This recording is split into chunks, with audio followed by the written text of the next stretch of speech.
Hello everyone, miss সিনেমারি চ্যানেলে আপনাদের সকলকে স্বাগত। সম্প্রতি হইচয়ে মুক্তি পেয়েছে বোধন সিজন 2, আর আজ তারই সারাংশ তুলে ধরব আপনাদের সামনে। রাকা সেন। বোধন সিজন 1 যারা দেখেছেন আশা করি তারা সকলেই এই নামটার সঙ্গে পরিচিত। রাকা একজন কলেজের প্রফেসর।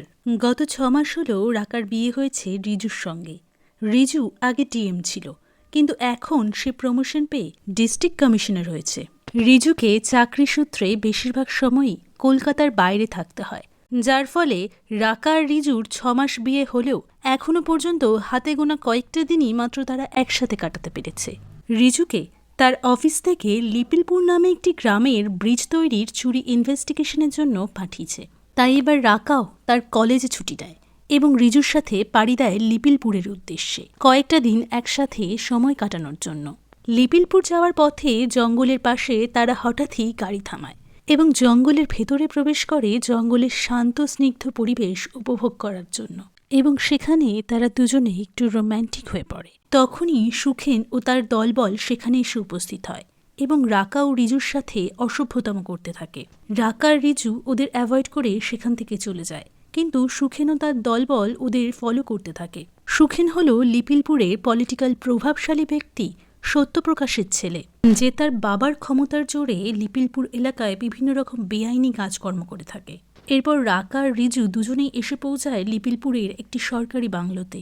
এই বাংলোর কেয়ারটেকার নিরঞ্জন তাদের বলে তাদের রুমের মধ্যে থাকা বাথরুমটাতে একটু জলের সমস্যা রয়েছে, তাই তারা যেন আজকের রাতটা বারান্দার বাথরুমটা ব্যবহার করে, আর বলে আজ রাতে তাদের রান্নাবান্না তার স্ত্রী করে দেবে, আর পরের দিন থেকে তাদের রান্নার জন্য আলাদা লোক আসবে। নিরঞ্জনের স্ত্রী ওদের বাংলোতে রান্না করতে এসছে বলে তার মেয়ে সনাতনীও তার সাথে এসছে, এবং সে রাকার সাথে গল্প করতে করতে বলে যে তার বাবা তার বিয়ের ব্যবস্থা করছে। আসলে তাদের গ্রামের মেয়েদের 18 বছর হওয়ার আগেই বিয়ে হয়ে যায়। এছাড়া কথা বলতে বলতে সে লাখর কথা বলে দেয়, যার সাথে সনাতনীর একটা ভালোবাসার সম্পর্ক রয়েছে। সেদিন রাতে ঘরে রাকা আর রিজু যখন ঘুমোচ্ছে, ঠিক সে সময় বুধুয়া নামে সুখেনের এক সাকরেত এসে ঘরে উকি মারতে থাকে। যেহেতু সেদিন রাতে তাদের ঘরের বাথরুমটাতে জলের সমস্যা ছিল, তাই রাকা মাঝরাতে উঠে বাইরের বারান্দার বাথরুমে যায় এবং বুধুয়াও পাঁচিল টপকে সেখানে চলে আসে। রাকা বাথরুমে প্রবেশ করলেই বুধুয়া বাথরুমের গেটটা বাইরে থেকে লক করে দেয় এবং ভেন্টিলেটর দিয়ে একটি খুঁটির সাহায্যে ফোনের ক্যামেরার মাধ্যমে ভিডিও করার চেষ্টা করে।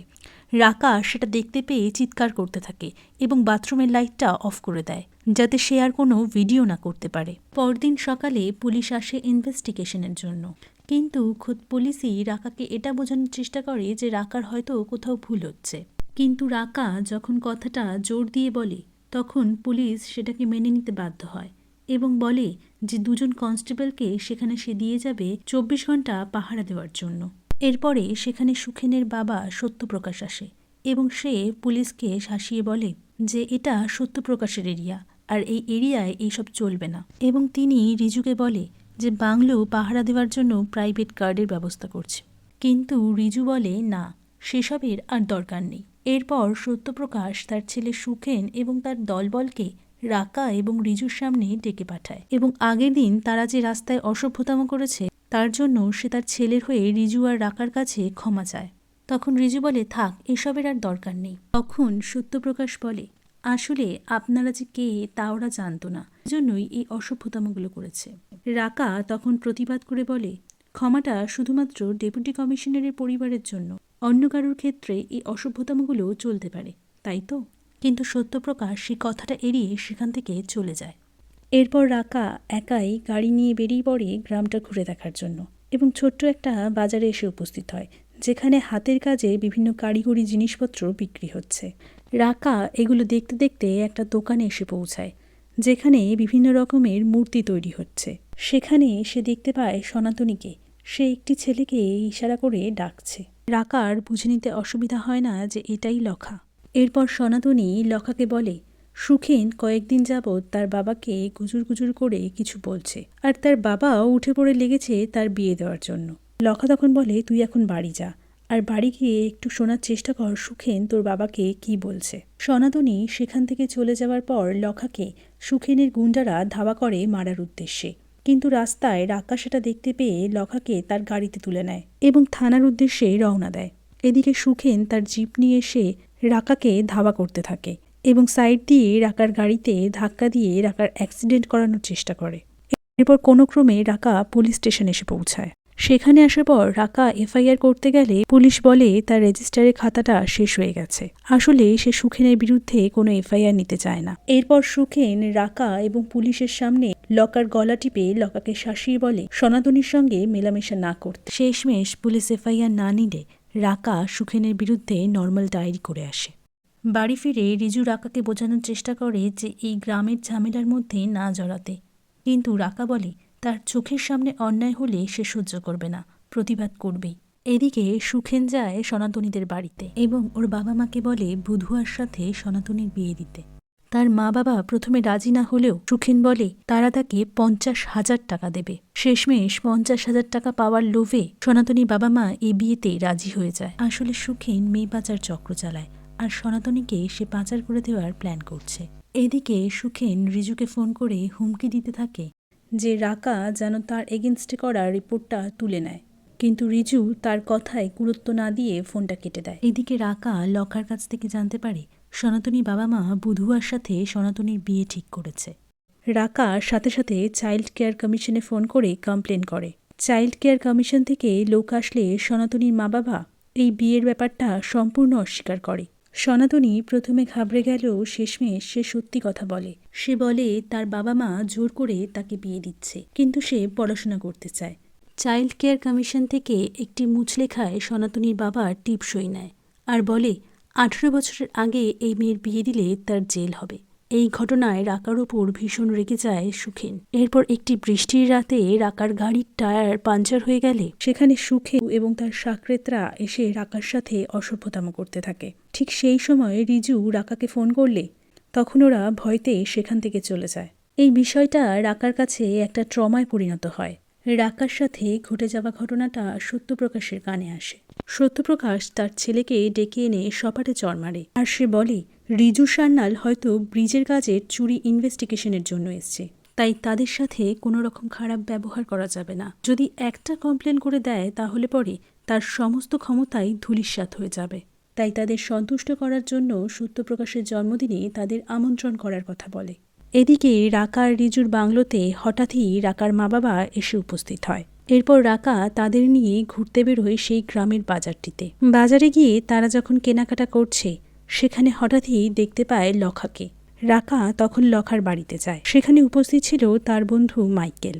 মাইকেল রাকাকে বলে এই গ্রামের কারোর কোনোদিন সাহস হয়নি সুখেনের বিরুদ্ধে থানায় কমপ্লেন করতে, কিন্তু আপনি সেটা করে দেখিয়েছেন। তাদের কথোপকথনের মাধ্যমে রাকা জানতে পারে মাইকেল সত্যপ্রকাশের মেয়ে অর্থাৎ সুখেনের বোন কুচিকে ভালোবাসে এবং খুব শীঘ্রই তারা সেখান থেকে পালাবে। এই কথা শুনে রাকা বারণ করে আর বলে কুচিকে নিয়ে এভাবে বাইকে করে পালানোটা মোটেই সেফ নয়, কারণ যে কোনো মুহূর্তে সুখেন এবং তার দলবল ওদের ধরে ফেলতে পারে। এরপর রিজু রাকাকে বলে সত্যপ্রকাশের জন্মদিনে ওদের নিমন্ত্রণ করেছে, কিন্তু রাকা একদমই যেতে চায় না। কিন্তু রিজু তাকে বোঝায় ভদ্রতার খাতিরে তার সেখানে গিয়ে একবার দেখা করে আসা উচিত। এদিকে সুখেন সনাতনীর বাড়িতে গিয়ে সনাতনীর বাবাকে হুমকি দিয়ে আসে আর বলে বুধুর সঙ্গে তার মেয়ের বিয়ে না দিলে তাকে তারা মেরে ফেলবে। তার বাবার জন্মদিনের দিন সবাই ব্যস্ত থাকবে, সেই সুযোগে বুধু তাদের বাড়িতে এসে সনাতনীকে নিয়ে যাবে। শেষমেশ প্রাণের ভয়ে ও টাকার লোভে সনাতনীর মা বাবা রাজি হয়ে যায়। এরপর আসে সত্যপ্রকাশের জন্মদিন। রাকার অনিচ্ছা সত্ত্বেও রাকা আর রিজু তার জন্মদিনে উপস্থিত হয়। সেখানে সে সত্যপ্রকাশের মেয়ে কুচিকে দেখে চিনতে পারে এবং কুচিকে ফলো করতে থাকে। কুচিকে ছাদের মধ্যে লুকিয়ে থাকতে দেখে রাকা বলে তুমি এখানে কি করছো? আর মাইকেল বলেছিল তোমরা আজকে পালাবে, এটা কি সত্যি? এরপর রাকা কুচিকে হেল্প করে। সত্যপ্রকাশের বাড়ি থেকে রাকা কুচিকে নিজের গাড়ি করে নিয়ে বেরোয়। এরপর রাকা তার মা বাবাকে ফোন করে বলে তারা যেন তাদের গাড়িটা নিয়ে একটা নির্দিষ্ট ল্যান্ডমার্কে এসে দাঁড়ায় এবং কুচিকে তাদের গাড়িতে তুলে দেয় আর বলে মাঝ রাস্তা থেকে মাইকেল তাদের গাড়িতে উঠবে এবং তাদের নিয়ে যেন তারা আসানসোল রাকার মামা বাড়িতে চোখে। সনাতনী ইমোশনাল হয়ে তার মাকে বলে আমি তো আজ চলে যাব মা, তোমার একটা শাড়ি আমায় দেবে? সনাতনীর মা চোখের জল মুছতে মুছতে ঘরে যায় শাড়িটা আনতে, আর সনাতনী বাইরে থেকে দরজাটা আটকে দিয়ে পালিয়ে যায়। এদিকে সন্ধেবেলায় সনাতনীকে নিতে বুধু সনাতনীর বাড়িতে আসে। সনাতনী পালিয়ে গেছে শুনে সে জঙ্গলের উদ্দেশ্যে যায় আর জঙ্গলে সনাতনীকে খুঁজতে থাকে। শেষমেশ সে সনাতনীকে খুঁজে বার করে, কিন্তু সনাতনী বড় একটা ইট দিয়ে তার মাথায় আঘাত করে সেখান থেকে পালিয়ে যায়। পরদিন সকালে রাকার বাংলোর কাজের মেয়েটি রাকাকে এসে বলে যে সনাতনীকে খুঁজে পাওয়া যাচ্ছে না, হয়তো ও পাচার হয়ে গেছে। তাদের গ্রামের ছোট ছোট মেয়েগুলোকে বিয়ের নাম করে পাচার করে দেওয়া হয়। ওর বোন স্কুলে পড়াতো, তাই সব মেয়েদের বোঝাতো বিয়ের জন্য রাজি না হতে। শেষমেশ সুখেন আর সত্যপ্রকাশের লোকেরা ওর বোনকে ডাইনি অপবাদে পুড়িয়ে মেরে ফেলে। এদিকে দেখানো হয় বুধ গ্রামের লোকজন নিয়ে এক তান্ত্রিকের কাছে যায় এবং তান্ত্রিক বলে তাদের গ্রামে একজন ডাইনি আছে। সে ডাইনি অন্য জায়গা থেকে তাদের গ্রামে এসেছে। সে ডাইনি আর কেউ না, রাকা।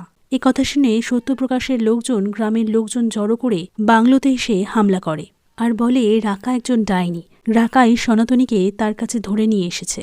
রাকা ওর বাড়ির কাজের মেয়েটা দুজনে মিলে দরজা বন্ধ করে দেয়, কিন্তু সুখেন ও তার দলবল সবাই মিলে দরজা ভেঙে ঘরে প্রবেশ করে এবং রাকাকে টানতে টানতে বাইরে নিয়ে যায়। বাইরে গিয়ে রাকাকে মারার চেষ্টা করলে রাকার হাতে থাকা একটি কাচের টুকরো দিয়ে রাকা সুখেনকে আঘাত করে।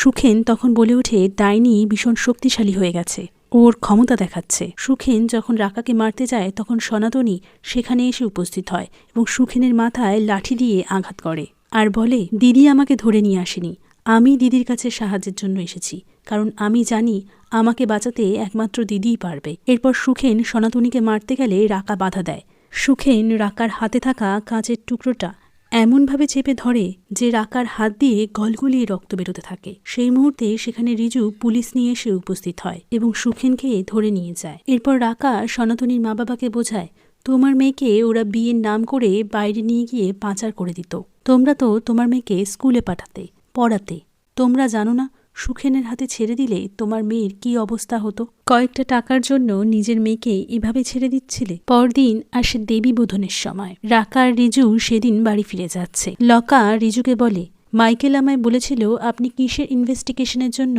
এখানে এসেছিলেন, আশা করি আপনি রিপোর্টটা ঠিকঠাক দেবেন।